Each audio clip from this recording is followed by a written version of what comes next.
Ush, biar betul. PNB ni bina menara dia guna duit ASB ni.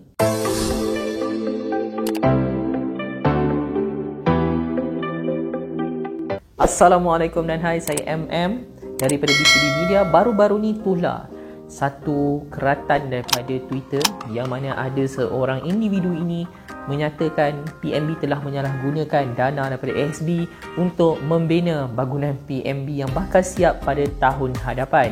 Sebelum tu kita nak bagi tahulah bangunan PNB ni akan menjadi bangunan kedua tertinggi di dunia selepas Burj Khalifa. So ini adalah merupakan satu pencapaian yang dibanggakan.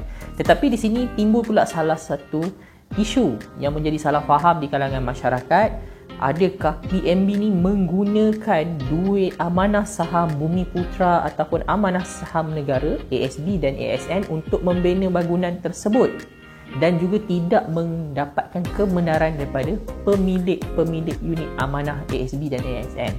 Baiklah, sebelum kita pergi lebih jauh dulu, kita kena tahu PNB, Permodalan Nasional Berhad, merupakan salah satu syarikat yang ditubuhkan bagi menjalankan perniagaan di dalam Malaysia maupun ke luar negara, yang mana PNB juga telah dilantik sebagai salah satu badan yang akan menguruskan dana antaranya ASB, ASN dan berbagai lagi lah unit pelaburan yang ditawarkan kepada masyarakat Malaysia umumnya. Baik, di sini kita dapat lihat sebenarnya PNB ni tidaklah semata-mata bergantung kepada dana yang hadir pada ASB dan juga ASN. Termasuklah nak bina menara 118 tingkat iaitu menara PNB, itu juga menggunakan satu permintaan ataupun issuing sukuk, yang mana sukuk ni adalah pinjaman perniagaan berbentuk Islamik bagi membangunkan menara PNB tersebut, dan projek ini sebenarnya telah ada sejak tahun 2009 lagi.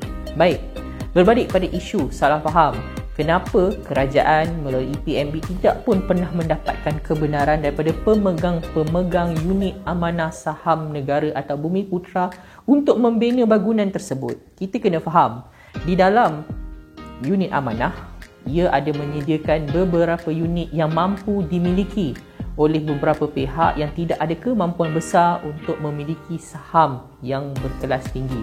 Jadi unit amanah ni diwujudkan supaya setiap orang rakyat Malaysia, termasuklah ASB iaitu untuk Bumiputra, memiliki kebolehan untuk melakukan pelaburan. Sebab itulah kalau kita tengok unit-unit yang dikeluarkan hanya pada satu unit RM1. Jadi kita yang tidak ada kemampuan lebih sebagai rakyat Malaysia ataupun rakyat marhain berpeluang untuk melabur di dalam unit amanah supaya kita juga mendapat pulangan daripada hasil keuntungan perniagaan yang dijalankan oleh PNB. Baik. Dan kenapa tidak perlu mendapat kebenaran daripada pemilik-pemilik unit amanah ni? Kerana pemilik unit amanah ini, bila mana mereka memilih untuk membeli unit ini, mereka telah pun sedia maklum di dalam perjanjian yang mana mereka memberi hak kepada pihak pengurus dana iaitu PNB untuk mengurus takbir duit dalam bentuk collective fund ataupun dana yang terkumpul daripada banyaklah masyarakat umum. Okey, berbeza pula kalau nak ambil kebenaran, PNB perlu mengambil kebenaran kepada pemilik saham.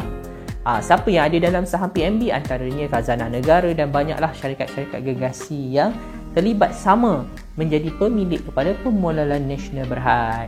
So dekat sini kita kena faham, sebelum kita nak invest ataupun membuat pelaburan, tak kisahlah dalam ASB ke, unit amanah ke, atau apa sahaja bentuk instrumen ataupun produk-produk pelaburan, kita kena tahu dulu bagaimana ia berfungsi, di mana kuasa kita.